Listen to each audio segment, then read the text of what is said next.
Hey, man. You ever want to know how to do a service maintenance on a club car? Well, here we go. We got one. This is a club car, 2018. You can tell the 18, actually 22. So they got the Kohler engine right here. Now, let me show you this here. Now, this is a common problem. When you check the oil, make sure you don't do it like this. You see the arrow? The arrow does not go toward the front of the engine as you think it would go. All right, we had this problem last year. Somebody was doing it and blowing the oil out. They're blowing it out. The arrow goes toward the back of the engine. All right, like that. It makes no sense. I agree with you. But if you look at it, though, other than that, if you look at it, you got a notch in your dipstick guide. You have a notch in you got a little notch in your dipstick too. All right, so what we're going to do, we'll change the oil in it. Now what I'm going to do, we use 1030 oil. I know it takes about 1.2, 1.3 quarts of oil. I'm going to check it first, see how black it is, if it's already been serviced. Now the Kohler engines, if you change the spark plug in them, don't go with an aftermarket spark plug, because if you do, it will backfire and spit and sputter, all right? So make sure you go with the OEM spark plug, all right? And you have to get them from Club Car. They're $25 a piece, all right? $25 for a spark plug, all right? So believe it or not, they say you're supposed to get 5 to 10 years out of them. I don't believe it, but we'll see.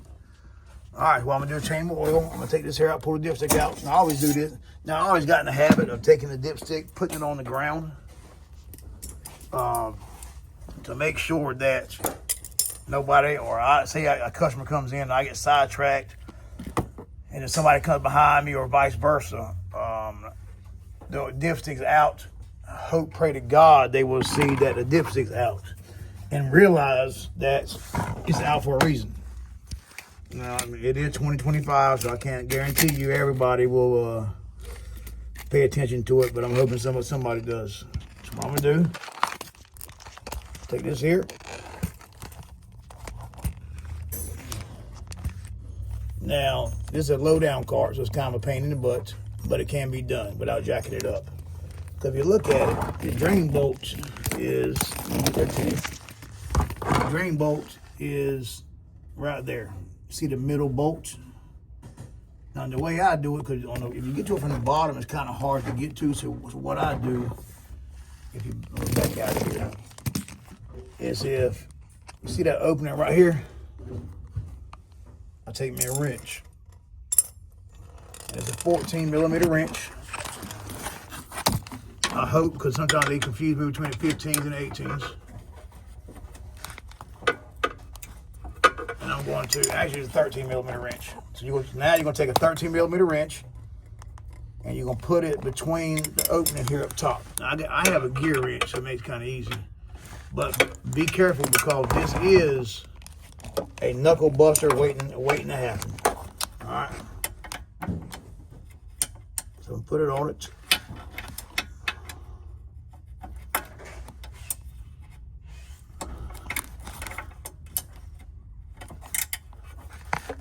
Like I said, I have a gear wrench, so it makes it easier. Now, if you wanted to jack it up, you could, but I don't. Now, if you want to, something's gonna break it loose there. Be careful, gonna bust your knuckle there. Once I do that, probably bad camera here, man, because of this, because it's such a damn tight spot in here. Let me stand it up here.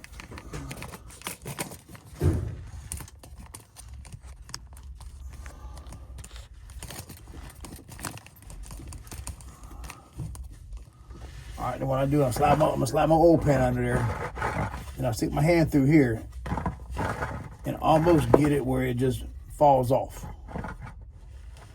Now on here, be careful, because there is a washer.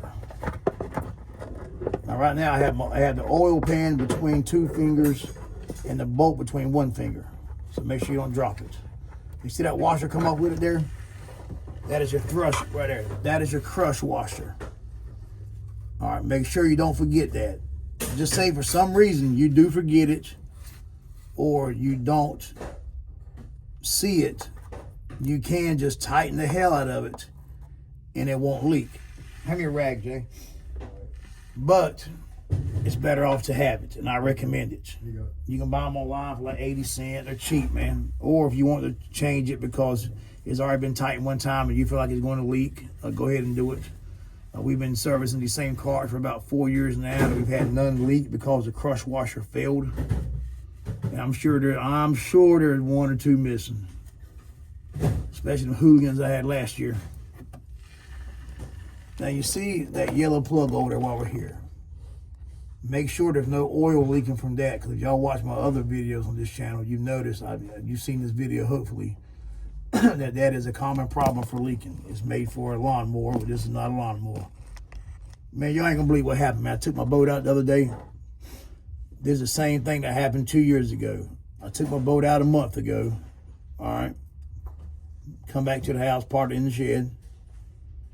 Took it back out yesterday, backed it in the water, pulled the truck up, come back, got on the boat, and the damn thing wasn't fire. The ISG's bad, and I just replaced it 2 years ago. And it's funny how it did the same thing now it did last year. I did the exact same thing, parked it for a month, and then come back to it. It's pretty crazy, man. And I've always heard a boat is a money gimmick. Right now, I'm looking at about 3 years and two ISG packs. Well, excuse me. Damn, I think about a golf cart. It's a CDI pack. Damn, what the hell am I thinking? And I've already bypassed all my sensors and all that. All right, but now we're going to tighten it back up. Sorry about that. Now we're going to tighten it back up. Same way, put my wrench in there, 13 millimeter. Yeah, Jay put the button yesterday. It wouldn't run, dude. And me and Chris. Huh? But all right, man, that's how you change the oil in a club car Subaru engine, man. All right, y'all stay tuned, man. Watch another of my videos. Always hit that like button. Make sure you're subscribed to my channel. Release 2 every week. One on Wednesday, one on Saturday morning. And always remember one thing, man. Always remember this. Hey, hey, hey.